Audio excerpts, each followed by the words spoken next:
नमस्कार साथियों, मैं डॉक्टर सौरभ। आज मैं आपसे बातें करने वाला हूं एक बहुत ही इंपॉर्टेंट टॉपिक के बारे में, डिसेंट्री के अबाउट।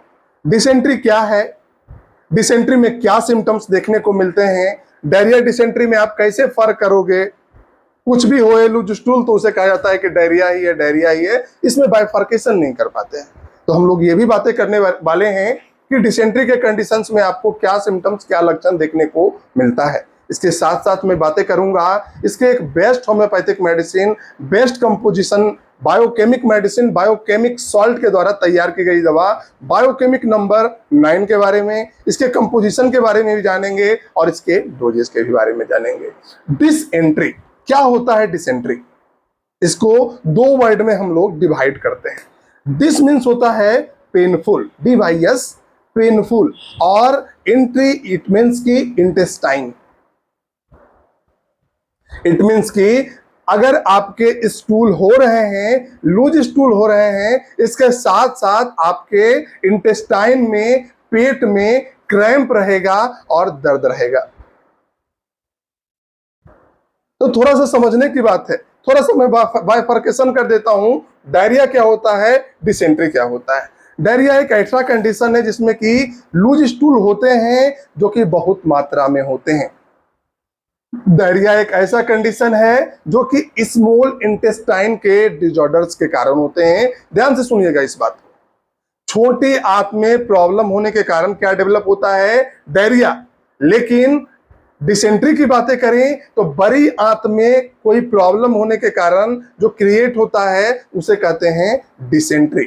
डिसेंट्री जब भी होता है बड़ी आंत के प्रॉब्लम के कारण होता है। डायरिया के कंडीशंस में आंत में किसी भी प्रकार का इन्फ्लामेशन, सूजन नहीं होता है। लेकिन डिसेंट्री के कंडीशंस में आपके बड़ी आंतों में इन्फ्लामेशन होता है, सूजन होता है, इन्फेक्शन होता है। डायरिया मैं बता ही दिया कि ये जो प्रॉब्लम है स्मॉल इंटेस्टाइन का है। इसके बाद मैं डिफरेंस की बातें करूं तो डायरिया के कंडीशंस में सिर्फ लूज स्टूल होता है, इसके साथ साथ अनडाइजेस्टेड पार्टिकल देखने को मिलेंगे, यानी कि अनपचा खाना। लेकिन डिसेंट्री के कंडीशंस में आपको पचा खाना निकलेगा, यानी डाइजेस्टेबल फूड निकलेगा। डायरिया में अनडाइजेस्टेबल फूड। व्हाई?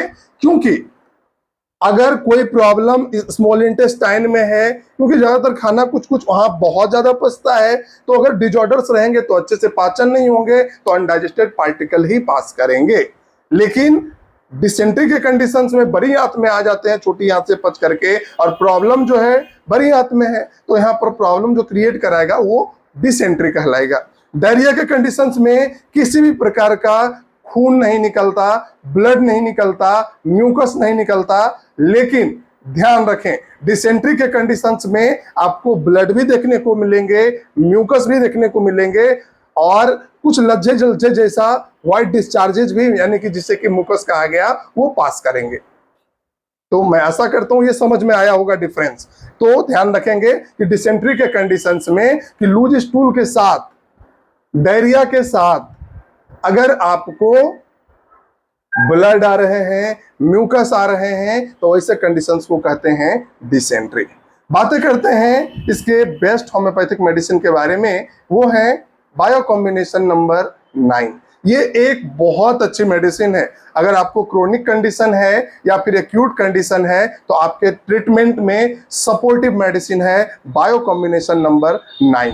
बातें करूं इसके कंपोजिशन के बारे में तो फर्स्ट कंपोजिशन है फेरम फॉस, फेरम फॉस्फोरिकम जिसे कहा जाता है। दूसरा है काली म्यूरेटिकम, तीसरा है काली फॉस्फोरिकम, और चौथा है मैग्नीशियम फॉस्फोरिकम, जो कि आपके डिसेंट्री के ट्रीटमेंट के लिए बहुत ही अच्छी मेडिसिन है।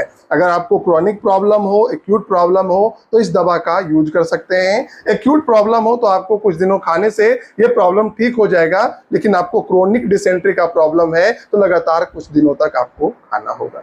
डोजेस के बारे में बातें करूं तो अगर आप एडल्ट हैं तो 4-4 टैबलेट 2-3 टाइम्स चूस भी सकते हैं, या निगल करके ल्यूक वार्म वाटर, सुसुम पानी पी सकते हैं। और बच्चों के कंडीशंस में 2-2 टैबलेट 3 टाइम्स इसका यूज कर सकते हैं। लेकिन हमारी एक सलाह कि अपने से खुद से आप अपने डॉक्टर ना बने, क्योंकि अगर आपको प्रॉब्लम है तो एक अच्छे डॉक्टर से कंसल्ट करें। आप हमसे भी ट्रीटमेंट के अबाउट कंसल्ट कर सकते हैं, तो कंसल्ट करके ही ट्रीटमेंट लें, जो कि आपके डिजीज को समझा जाएगा, प्रॉब्लम को समझा जाएगा, तभी आपको एक अच्छे ट्रीटमेंट मिलेंगे और आपकी परेशानी डिसेंट्री जैसी प्रॉब्लम बिल्कुल ठीक हो जाएगी।